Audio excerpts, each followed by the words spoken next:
share this webinar with your team later on should be able to enjoy, and they can definitely learn from the webinar.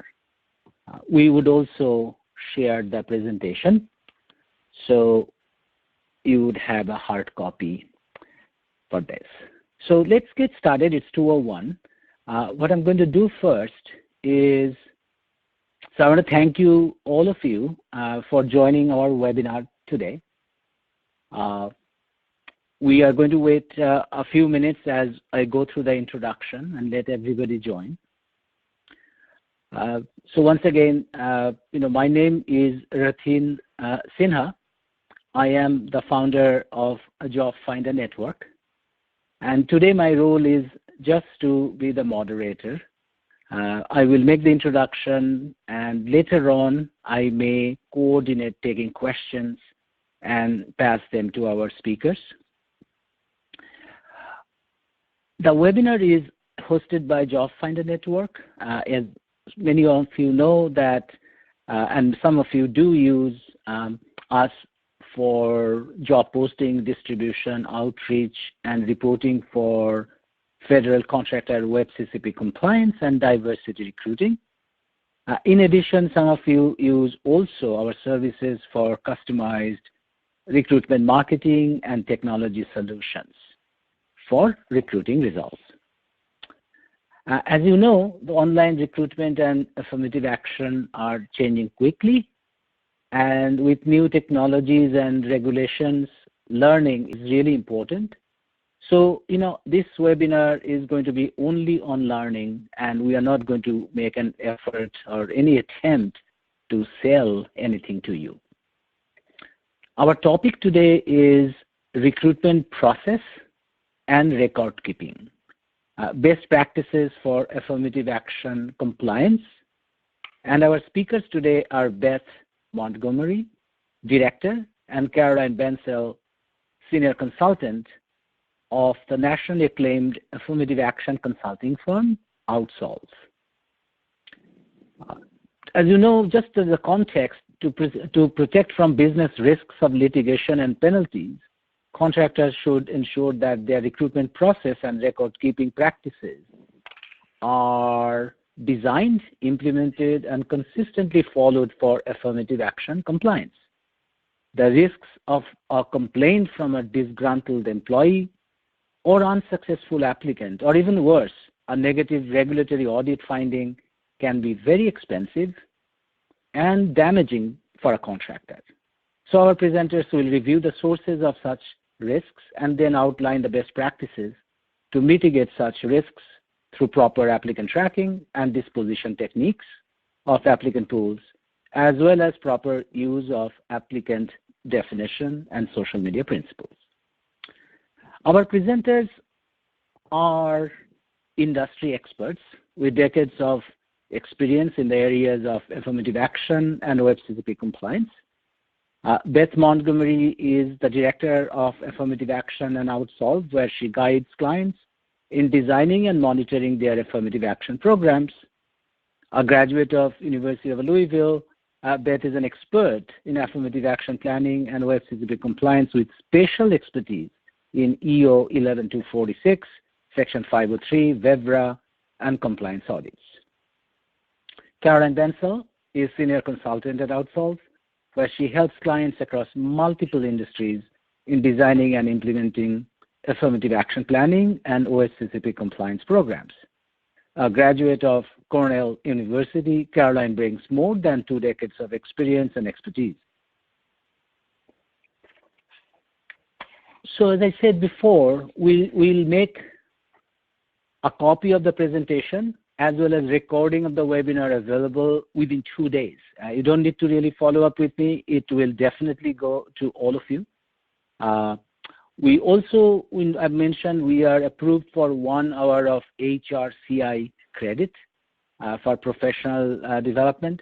Unfortunately, we don't have SHRM, but we do have HRCI. The SHRM credit is in process. But we'll send you the detailed information about how to obtain credit. As I said before, please do send any questions to the chat box on your screen. and they will be answered during the presentation, at the end of the presentation, and if not, after the presentation. We have a log of all the questions. That's it. Now without further ado, let me hand over to the microphone to Beth and Caroline. Thank you, Racine. This is Carolyn Betzel from Outsolve. Hi, everybody, and thank you for joining. As Racine talked about, now more than ever, it's very important for federal contractors and all employees to be proactively evaluating their hiring processes and their record-keeping practices.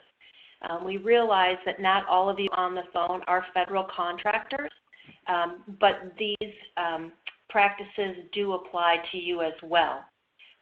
So I just wanted to share with you that the processes surrounding the selection of candidates cover a wide array of areas, each which occur every day, and probably for some of you, many times per day. In fact, so many times that they become routine, and very little thought is given to the potential legal ramifications of each of these actions.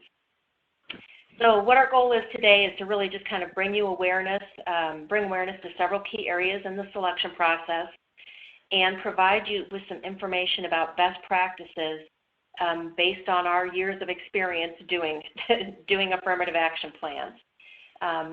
So I'll go ahead and let me jump into the agenda. Carolyn, can I hop in real quick? Yes. Mm-hmm. So first off, I have to make the disclaimer that neither Carolyn nor I are attorneys, and any of the discussion points that we have today are just the opinion of both Carolyn and I and Outsolve. And should you need legal guidance, to please consult your either in-house or external counsel. Also, so before we dive into the agenda, I think it's important for us to share with you that we realize you may not be a full-time recruiter or even in the talent acquisition area, but since you're joining us today, we're assuming that you likely have direct or indirect recruiting and or affirmative action responsibilities. Recruitment is it's a high-paced job, which can fluctuate between filling those lower-level, high-turnover jobs to using every bit of your creative powers to find even a couple of qualified applicants that you can hopefully pass along to the hiring manager for consideration. And sometimes it may seem that giving birth may be an easier process than finding some of those qualified applicants. While recruiters view applicants as a means to potentially fulfilling a task, which of course is filling that position as quickly as possible, what we're going to see today in detail is that the selection process is just that. It's a detailed process that's very much of interest to both the EEOC and the OFCCP, because each step of the process and everyday actions could inadvertently be creating adverse impact in the selection process for a particular group of individuals. So while for some of you, some of the things that we're discussing today may sound very odd in content and context, it's because how recruitment views an applicant, which is as a means to fill an open position, is very different than how an applicant is viewed from an affirmative action perspective. So the goal of the discussion today is to raise your awareness of the impact of recruitment and on affirmative action compliance. Thank you, Carolyn. Sure thing. All right, well then let's go ahead and get back into the agenda. I will be covering the power of the applicant pool. Who is an applicant? As Beth kind of talked about, there's different descriptions of that, whether you're in recruiting or in compliance. And why is your applicant pool important? And then I'm also going to be touching on social media, just briefly talking about the risks and benefits of using social media in recruiting. Beth will take over from there and talk about applicant tracking and dispositions, why it's critical to track the applicant to hire process with disposition codes. And then again, like I said at the intro, just based on our experience, we'll both share some of the best practices that we have learned over the years that may be helpful to you.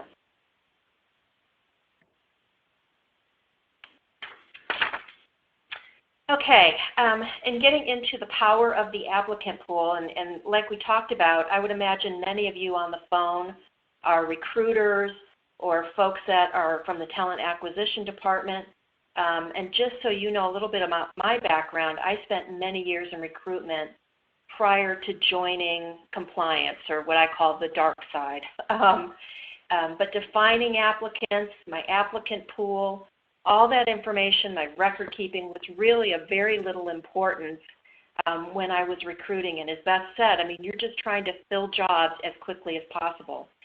So I'm sure that I was a nightmare to the compliance department because I just didn't pay attention to that. But I want to share with you why it is so important.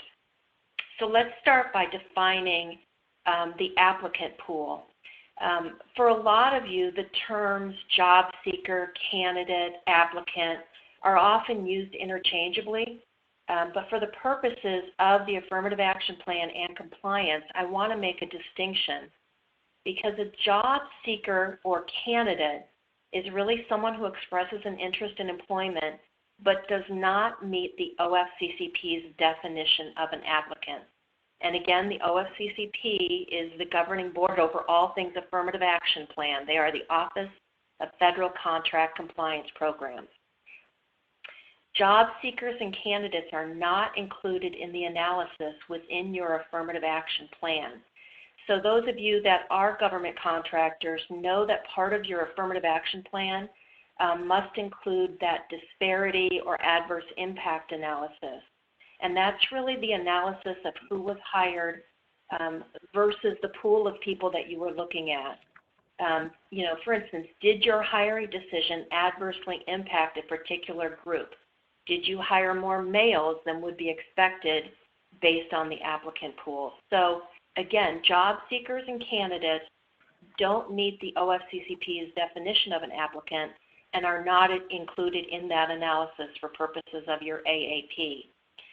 The fewer individuals included in your adverse impact, disparate impact analysis, the less chance of statistical indicators occurring. Okay, so now let's go back to, we've talked about job seeker and candidate. Let's talk about what really is an applicant as defined by the OFCCP. So over a decade ago, it was back in 2006, the Internet Applicant Rule went into effect. According to the OFCCP's Internet Applicant Rule, if a candidate meets the following 4 criteria, they are defined as an applicant and therefore must be included in your analysis. And when I say Internet, what that means is anybody applying for work through the Internet or any kind of related technologies, emails, databases, websites. If you're still accepting paper applications along with Internet applicants, this definition still applies. I'm going to walk through these 4 bullet points and let you know that I'm a real visual person, and when I look at these, I kind of think of them as gates an individual needs to pass through to make it onto your applicant flow log for purposes of your AAP. So gate number 1 would be an expression of interest in a specific open position. Gate number 2 is the contractor considers that candidate for this position. So what that means there is if you do not have an open position and you're not considering any of these individuals for a position, they truly don't make it past that second gate and are not included in your applicant flow log. The third gate is meets the minimum qualifications. Or another way to look at this is, did the individual's expression of interest meet the basic objective qualifications for the job? Did their resume indicate that they met the basic qualifications as you have advertised for that position? If their expression of interest does not meet those basic qualifications, they don't make it through gate number 3. And then finally, the 4th gate is the individual did not withdraw from consideration prior to being made an offer. And there's a couple different ways for, those of you in recruiting, there's a couple different ways for people to withdraw. They can actively withdraw, in the process of the interview or the selection process. The individual comes right out and tells you that they're no longer interested in the position. They found another job. Possibly they don't want to relocate. That's more of an active withdrawal from consideration. But then there's also the passive withdrawal. If an individual doesn't return your phone call after a few attempts, if they don't show up for an interview, that can also be seen as a withdrawal, which means that that individual doesn't make it through that fourth gate and doesn't get onto your applicant flow for your affirmative action plan. Carolyn, can I ask you a question? So yes. If, let's say, I'm thinking of your applicant flow report. So if let's say they don't, they're not considered or they don't meet minimum qualifications, does that mean that I don't have to include them on the report, not necessarily in the analysis, but what about the report? I would, yes, good question, Beth, because those records really need to be retained. Even though you're not including them in your analysis, it's important that you hang on to those records, retain that information, because we'll talk about this later on in the presentation, but you could be asked for that information in an audit because the compliance officer may want to find out, are you applying the definition consistently? Are there people maybe that didn't get included in the analysis that did meet the minimum qualifications? So even though an individual doesn't meet the four-prong definition or pass through those four gates, it's still important to retain those records. And then the only other thing I want to say is we've put the link here, so if you actually want to go out to the OFCCP website and look at the actual definition, I have done that. I've printed that off. And I keep that posted on my computer. I mean, it's just because that definition is so critical to a contractor that I keep it handy at all times.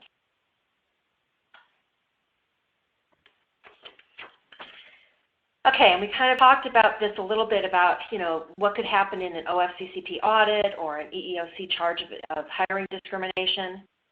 If you have not been through an OFCCP audit, or an EEOC investigation, consider yourself lucky. Those that have know that the recruiter could be in the hot seat during one of these investigations or audits.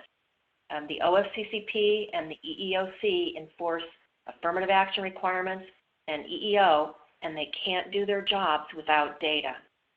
So your applicant to hire process will really be scrutinized during an audit or an investigation from the requisition creation all the way to the hire. Do you have a defined selection process for both external and internal applicants? Are you consistent in your practice? I mean, does your data support your process as you have defined it? Carolyn? Again, Sorry, I'm going to keep jumping because I like this to be more of a conversation. Yes. So with, you mentioned internal applicants, and that's key because for those folks who've been in the affirmative action realm for years, and if you've had a lot of audit experience, I was a federal contractor for years, and my experience was that the OFCCP historically has been interested in promotions in the internal applicants and how the selection process impacts them as well. I mean, that's been happening for years in audit. So guess what? The OFCCP, this year, they introduced a couple new audit types, last year, 2019, and this year in 2020, they are rumored to be introducing yet another new audit type that is focusing just on your promotions. So just those internal applicants. Do you have a definition of your promotional process? Do you have competitive versus non-competitive promotions, and are those defined?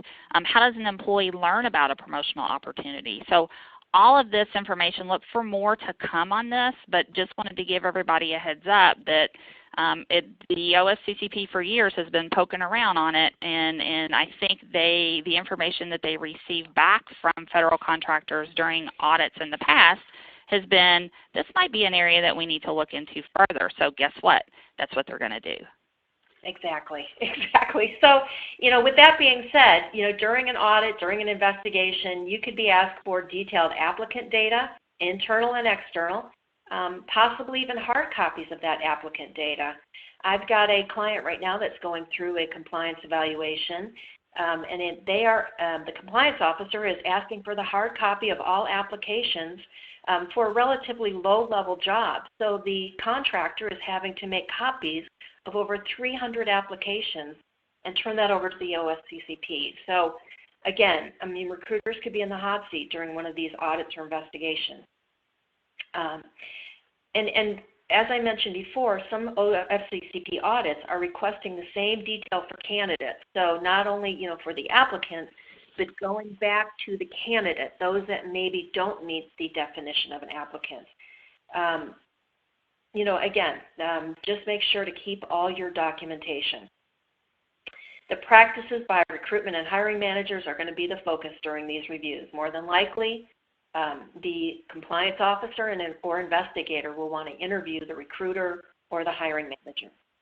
So while the OFCCP doesn't levy fines for noncompliance, the vast majority of violations that they find in audits are due to issues with the applicant to hire process, which could result in back pay. And we talked about the adverse impact analysis, the disparity analysis. That is what the OFCCP is going to do with your data, because this is by far the most successful technique they've used in identifying systemic discrimination. And it brings back large settlements.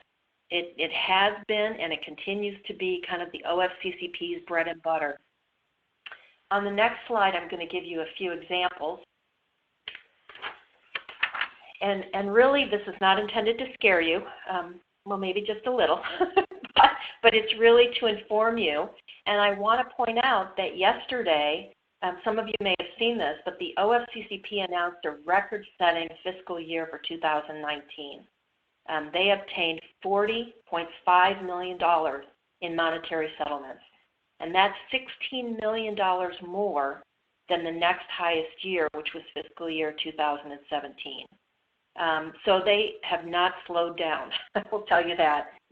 So here are just some recent news releases from the OFCCP that I wanted to highlight for you. The first one was the Bank of America, and this is one of the largest settlements in OFCCP history. Bank of America agreed to pay $4.2 million in back wages and interest to resolve alleged hiring discrimination violations. What I found interesting in this press release is that the OFCCP was really soliciting complainants. They talked about the class member locator site, and basically saying if you or someone you know is eligible for back pay or a job opportunity, go to this site. So that was unusual. The next press release, Penske Logistics, what I want to point out here is this went back to a compliance evaluation that started in 2016. And again, some of you that have been through compliance evaluations know that they don't get resolved overnight. Some of them can linger for years, where you have compliance officers coming back and asking for additional information.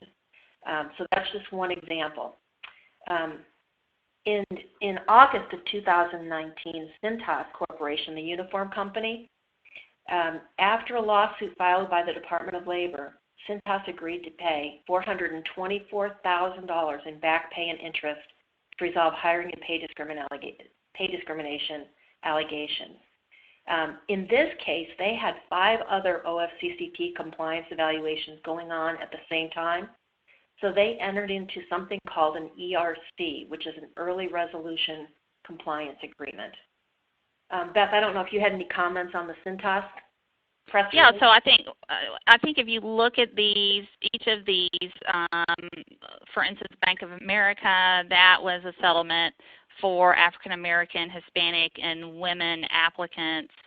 The Cintas was interesting because those 197 applicants and employees, how the OFCCP came up with that group that's what's interesting to me, because not only was that for awarded to black and male applicants for one position, But in addition, they awarded the money, the back pay and interest to minority applicants. So in one instance, we see that they've split out the race group and just for Black applicants. But then in another situation, they combined all race ethnicities and said it was going to be awarded for minority applicants. So I think what we're going to see here in a bit is the OFCCP likes to slice and dice your data as much as they can, so that if they're in the analysis, if it appears that there is a statistical indicator of adverse or disparate impact, that opens the door for them to take a deep dive into your data, into your practices. So that is why we see these differences in groups that were awarded the money. Thanks. And then the last one, I'll just kind of touch on this with Benny Keith. Theirs was a $350,000 settlement. And in the process of making that agreement, the company also had to take steps to ensure that record keeping and internal auditing procedures met the legal requirements. So again, not to scare you, but just to keep you informed that there are some large settlements out there.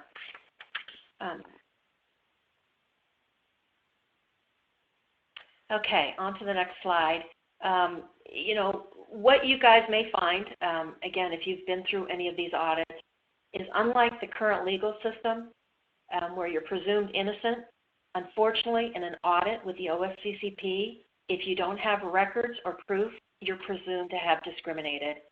So basically, it's not what you did, but it's what your data shows. If you have no data, you have no defense.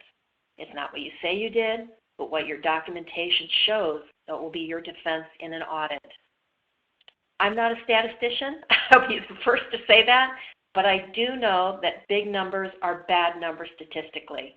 And this is really kind of a different perspective from recruiting, where you want to have as many candidates, applicants as possible. So big numbers are great when it comes to recruiting, but in a compliance situation, in an audit situation, big numbers are bad numbers. They dramatically increase your chance of having statistical significance during an audit. An inflated applicant pool number can also cost you during an audit. And what I mean by here is that when you use minimum disposition codes, you know, the only disposition codes you have are hired or rejected. You could be keeping a large number of applicants in the pool that could possibly become eligible for back pay. And it's possible that some of those that you've listed as rejected maybe didn't meet the definition of an applicant. But if you don't use proper dispositioning, you wouldn't know that by looking at the data. So again, proper use of disposition codes and possibly data management techniques, which Beth will talk a little bit about, are the best way to limit your applicant pool. Okay, let's kind of shift gears here a little bit and talk about social media in recruiting. Just 1 second, Caroline. So we are getting quite a few questions. So I think it will be better to answer the questions at the end, depending on time availability and follow-up. But I do want to let you know that we are getting a lot of questions. Okay? Thanks. Okay, perfect. And I agree that we will get to all the questions. If we don't get to it at the end of the presentation, we will definitely follow up with you via email to make sure that all those questions get answered. So anyway, again, you know, shifting gears into social media, over the past decade, employers are commonly using LinkedIn, Facebook, Twitter, Instagram, YouTube as part of their hiring process. I mean, it's really no longer considered cutting edge in recruiting. It's really mainstream. As many as 70% of employers now use social media sites to research applicants during the process, during the recruitment process. And as you may know, you can really use social media in 2 different ways.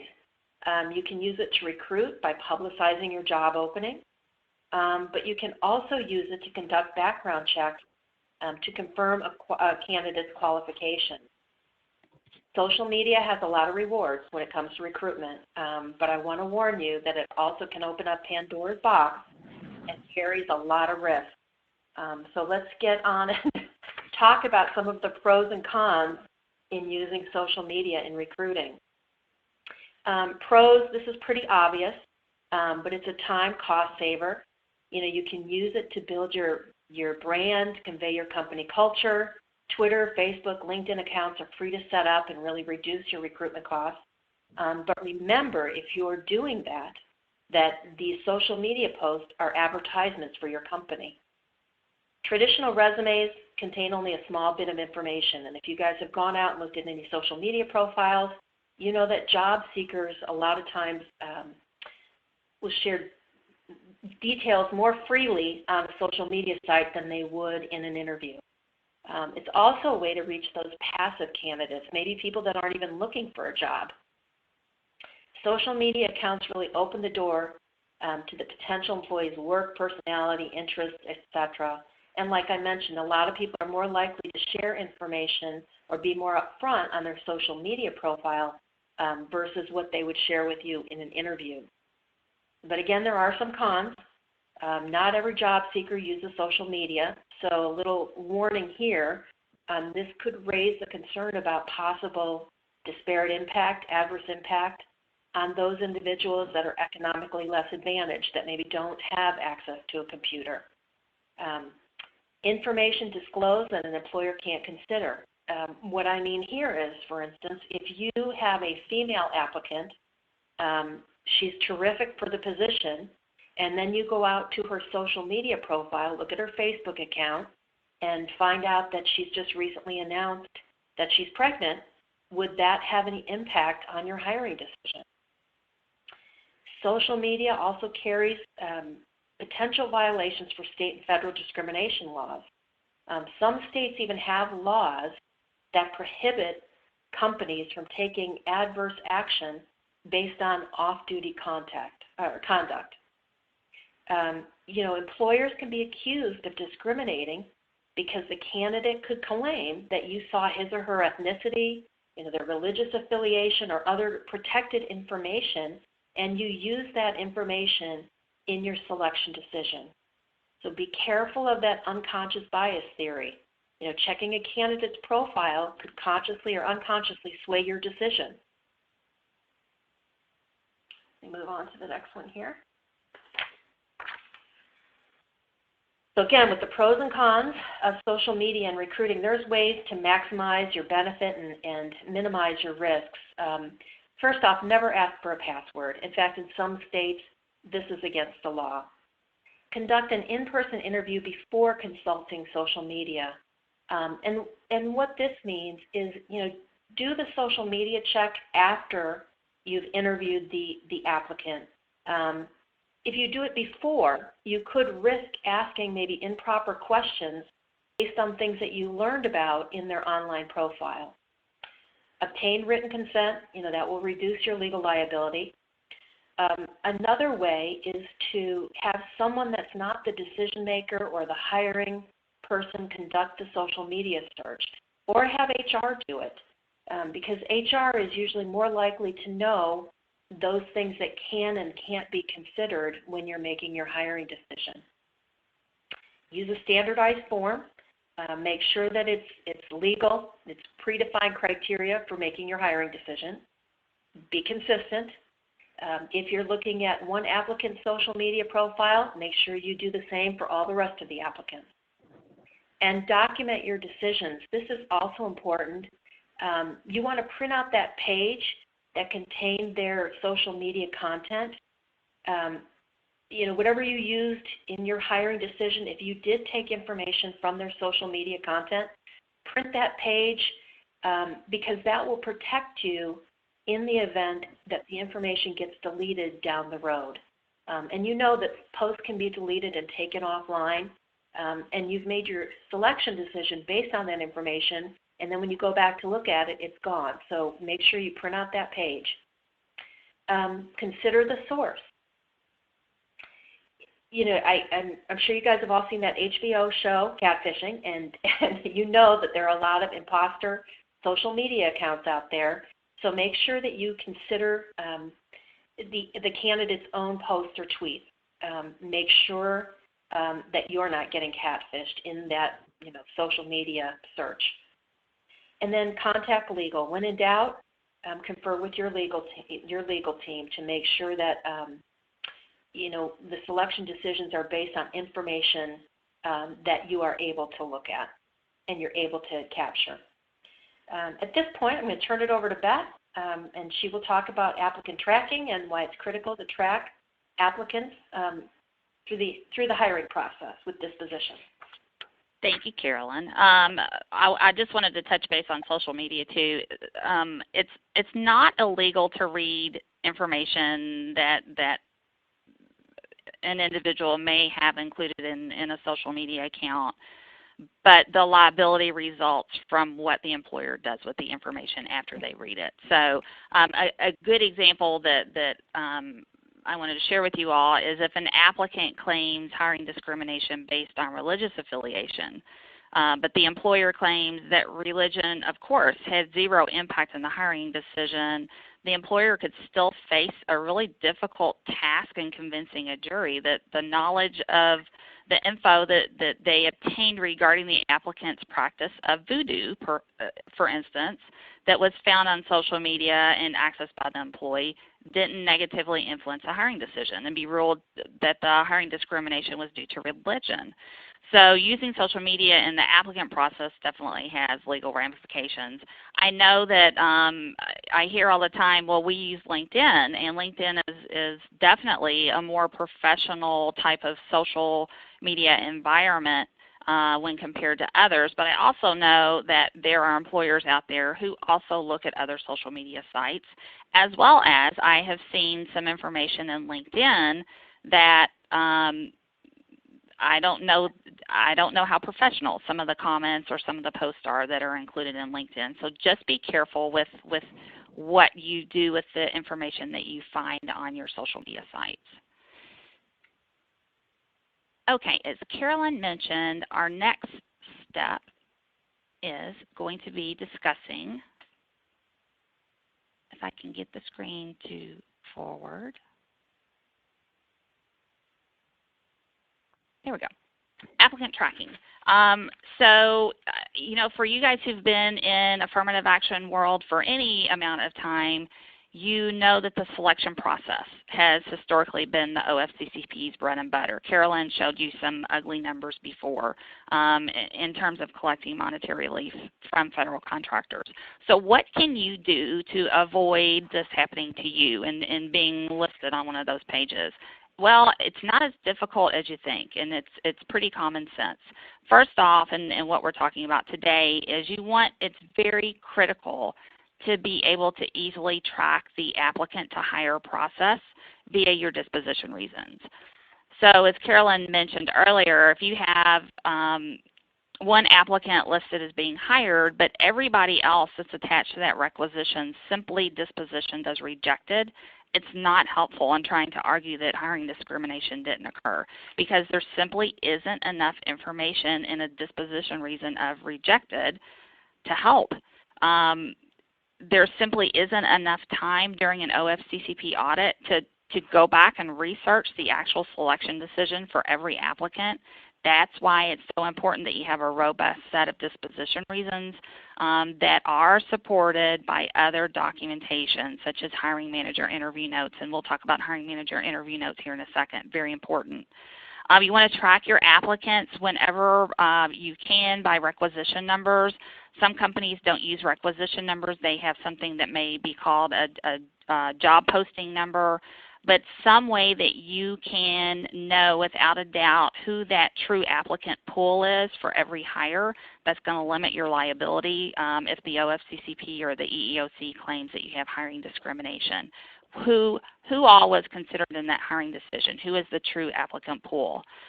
You want your disposition reasons to help easily define your applicant pool. Who didn't meet your basic qualifications? You want those basic qualifications, of course. When you're posting jobs, they want to be predefined basic qualifications. They need to be reflected in your job description. Every now and then I run across a very interesting or what seems questionable type of basic qualification listed in job postings. For instance, that maybe you have a director of sales and the requirement is that they are a graduate of Harvard. Well, is that really a bona fide business qualification? Is that related to the success of the job? In that instance, I would say you may need to go back and reevaluate the job descriptions, because I'm not sure that that is a reflection of a successful person in that position and that it's required for that position. Strong disposition reasons help you know who withdrew from the applicant process and why they withdrew from the applicant process. There's also something called the data management technique, which is awesome. The OFCCP gave us this wonderful little technique several years ago, and just want to let you know, and not everybody is aware of this, but there's no federal or state rule that you have to review all the candidates that you receive in. It may be your practice it may be your practice, but it's not required. So the OFCCP has given us something called a data management technique, where you can look at, if you have positions that you have a large volume of responses, that you can determine a size of a number of candidates to review. Let's say you had 100 candidates respond, and before you even start looking at those applicants, you determine that your data management technique is going to be, you're going to look in groups of 20. So the first 20 candidates who apply, you're going to look at those individuals. And if you think that you have enough qualified applicants after you review that first 20, then there is no rule that says that you have to review the remaining 80. And that is where a disposition reason of never reviewed or considered comes to play, and you could just use that for anybody that has never been truly reviewed or considered. That's going to decrease your pool size and is hopefully going to help you when the disparate impact analysis is conducted. The disposition reasons, of course, it needs to detail why people weren't selected. The goal is that the disposition reasons should be designed to easily tell the tale of why somebody wasn't selected, period. There are many disposition reasons that we see that simply don't provide enough detail as far as why a selection occurred or didn't occur. For instance, and I'm going to skip over the first one because I'm going to come back to it, a disposition of not chosen or rejected. That doesn't tell you why the person wasn't chosen or rejected. Interviewed or screened. To me, that's more of a step in the process, but it's not telling us, again, why they weren't selected. Applicant was disqualified. Well, that's wonderful, but why were they disqualified? What disqualified them from the selection decision? The more qualified applicants selected, let me pop back up to that. While many experts will tell you that you shouldn't use that as a disposition reason, from my years of being a federal contractor, I think that there are definitely some instances where you use it and it makes sense. And the key is that you need to use it consistently and you need to monitor the usage of that reason. You can add to it more qualified applicants selected due to education or experience or due to preferred qualifications. So it's just all about monitoring how that particular reason is used, because my experience has been recruiters like to use that as a default, and you have, let's say, 99% of your applicants are dispositioned using that reason, and you have one person hired. So that, of course, does not meet the definition of an internet applicant, and all of those individuals would need to be included in the analysis. You can also have a blank other, or while it's kind of scary to have a blank, or other is a disposition reason, sometimes it also makes sense to have those. If there is no disposition reason listed, obviously if the person is in queue and the hiring decision is still being made, you wouldn't necessarily have a disposition reason. But of course, that should be the only situation where you wouldn't have a disposition reason. The best practice if you're using ATS is to not allow their requisition to be closed until everyone has a disposition reason. Because once that rec moves off the dashboard, there's small chance that the recruiter is ever going to go back and update the missing disposition reasons. What is it? Out of sight, out of mind.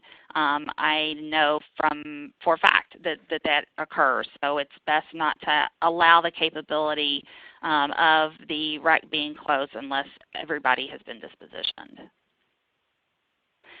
This is a ugly little slide, but it also is very important because this is providing you with some suggested list of disposition reasons. It is not an all-inclusive list. I have seen many versions of similar disposition reasons, some additional disposition reasons, some that even include the step in the selection process that the person falls out, and then a disposition reason. So there's all types of versions of this, but this is just to kind of give you an idea of what is out there. The key is that there is enough detail in the disposition reason to understand or to tell the tale of why the individual wasn't selected. So for instance, let's look at the first one. Doesn't meet basic qualifications. That's simple. But you want to make sure that the person that you select that used that disposition reason for actually doesn't possess the basic qualifications that were listed in the job posting and are reflected in the job description. Carolyn mentioned before the OFCCP during audits, they can absolutely positively, if they find an indicator of disparate impact in your selection process, they positively can ask you for copies of all the applications or resumes, the disposition information, and any supporting documentation for the disposition reason, which includes hiring manager notes or recruiter notes. So when you don't have that supporting documentation, it may be very difficult for you to disprove or disprove any type of allegation of hiring discrimination. There is another one here, no-show. That's an easy one. So if you have a applicant who doesn't show for an interview, or they don't call in for a designated time for you to conduct a phone screen, you want to make sure that you notate, of course, that person was a no-show, and when whether it be for an interview or you weren't able to reach them, you have to have that documentation. Not just use a disposition reason, but have that supporting documentation. Think of all the openings that you guys have and all the individuals who express interest, and then fast forward for a year or 2 years from now, and it could be very difficult. If you have a memory like mine, it's going to be extremely difficult for me to remember someone who wasn't selected from 1 to 2 years ago unless there is a descriptive disposition reason and supporting documentation for that. I've also seen, I mentioned the other, so a disposition of other, and sometimes you may not have enough disposition reasons, and it may be just an odd situation where you need other as a disposition reason. I would be very careful with having other as a disposition reason. You need to monitor its usage. I've seen that disposition reason selected, and then in the recruiter notes, they have typed in didn't meet minimum qualifications, but yet that was a disposition reason. So or they select other and then they don't type in any notes. So if you offer the option of other, you want to make sure that they must type in some notes, and then you have to monitor those notes, because that's where you can get into some situations if it's not, if the notes are questionable. Best practice, again, run reports. I always used to run reports by the recruiter, like on a quarterly basis, and I would look at the disposition usage. And if I was using a more qualified applicant selected, I want to make sure that they're not using that as a default, and that 99% of the applicants or candidates have that disposition reason, because I'm going to have a conversation with that recruiter. Also very, very important that you conduct annual training with the recruiters from a compliance perspective so that they understand, kind of like what we're doing today is, you know, recruitment, you are there to fill positions. But at the same time, what you do is being carefully monitored by the OFCCP and by the EEOC. So there are some legalities to it as well. So that's something that should be conducted on an annual basis. And then the last... sorry, just a time check. I just wanted to give a time check. We are at 2:51 right now. So just in case, I know it's very engrossing. So thank you. Wanted to let you know. Okay, thanks. Thank you. Go ahead. The last reason here is internal candidate ineligible for transfer promotion. Yes, you absolutely need to be dispositioning your employees who are applying for opportunities, whether it be a promotion or transfer as well.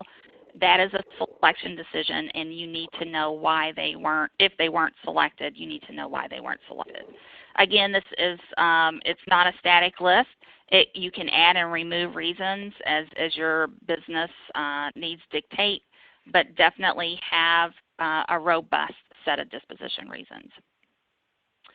I would suggest that it's a best practice to disposition as you go because that's going to result in more accurate disposition reasons. It's going to decrease the number of candidates who are orphaned without a disposition reason. You know, you have turnover in recruiters or hiring managers, and when they walk out the door, the knowledge of that selection decision is walking out with them. So if you don't have a disposition reason and supporting documentation, your opportunity is missed.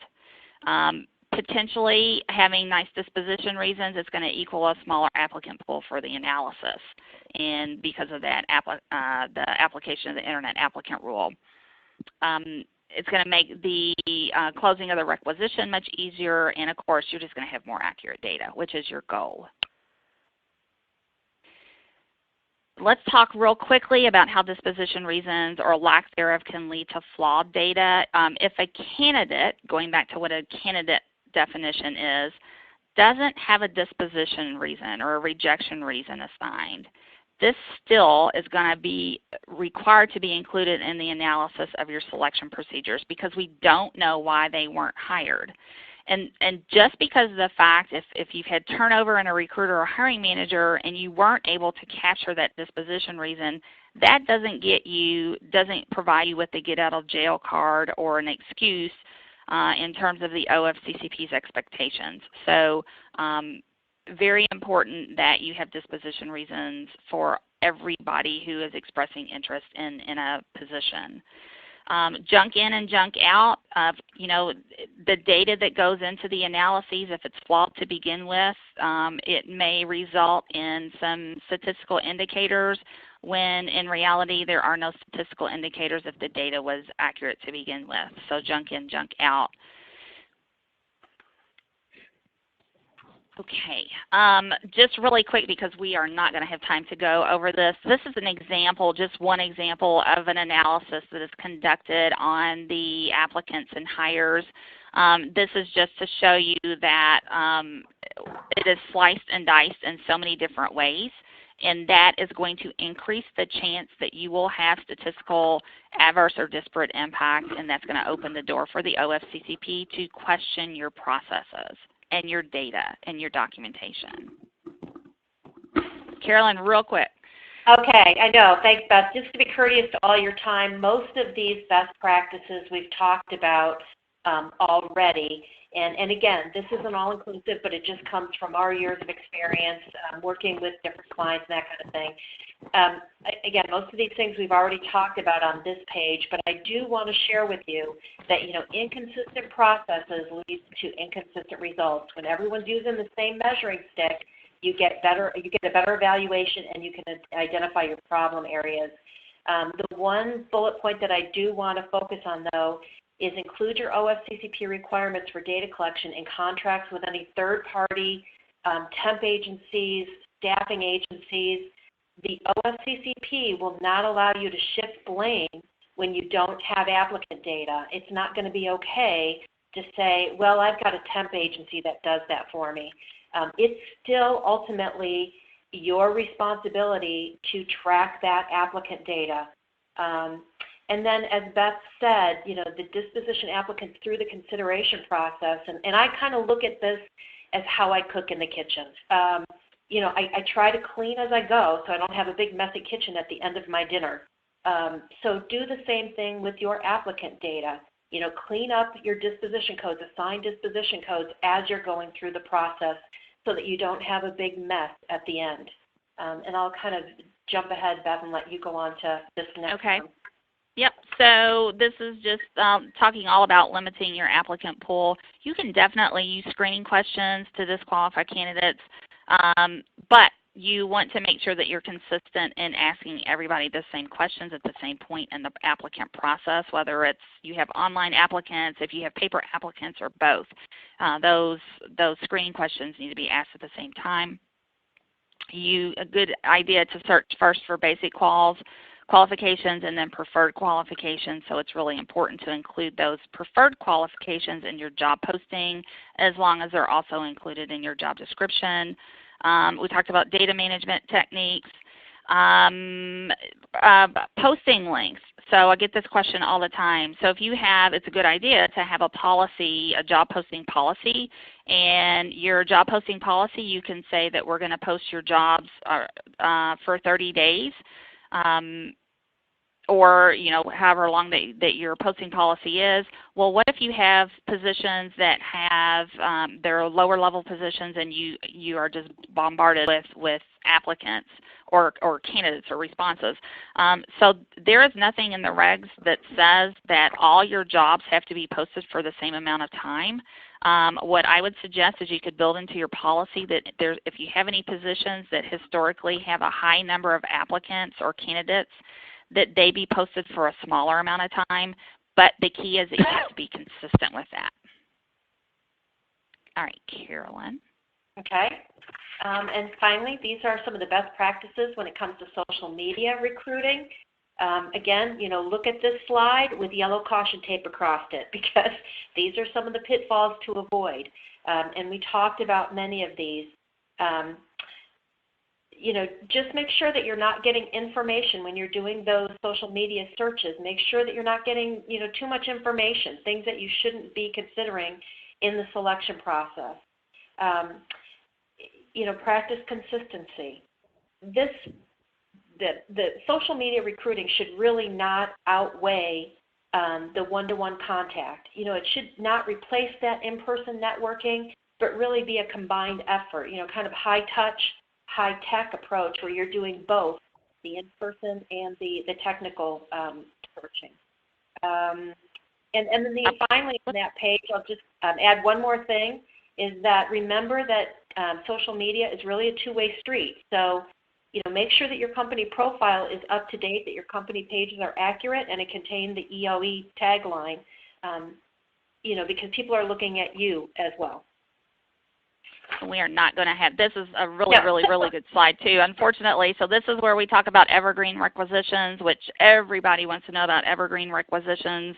I can say I understand the need for evergreen requisitions, but you have to be very careful with those because you need to limit the time that your job is posted, because that is the pool that the OFCCP could possibly want to conduct analysis on in terms of discrimination of selection or adverse impact. So I had one client that had a requisition open for 5 years.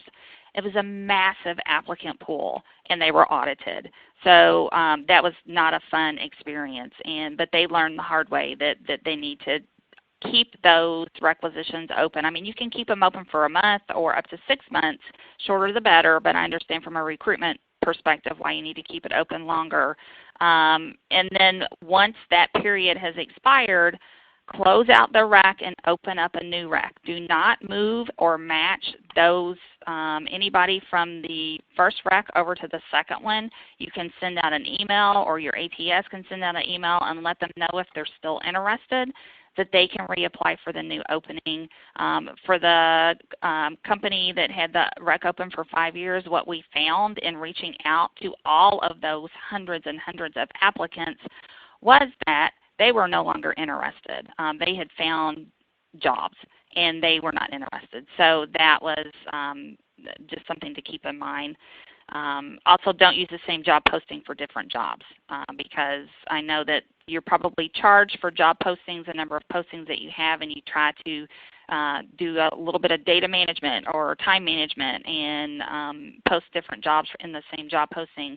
But the problem with that is if those jobs have different qualifications, then how can you accurately disposition them if there are multiple jobs on the same rec or job posting? And bottom line is you want to keep diligent records. It's not what you say you did, but what your data and documentation shows that you did. So that at the end of the day, document, document, document. And yes, I know your hiring managers will not want to give you hiring manager interview notes. I know that. That's across the board from very few companies where there is a huge success in getting that from the hiring managers. But that is training, it's education, and it is continual follow-up. And it's also, if you have an ATS that can help you with some automated reminders and escalation processes, that can help you as well. The next slide, and I know we're over time, is just some information about Outsolve. There are some references here, and I don't know if we have time for Q&A. Thank you. Thank you so much, Beth and Caroline. And thanks to everyone. I think we still have people on the line, although we are beyond 3 o'clock. We do have a lot of questions.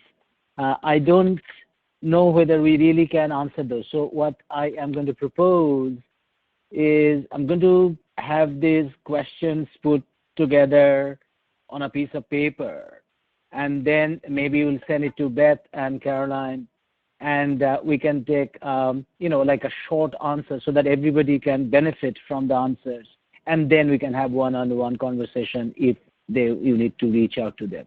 Does that sound good?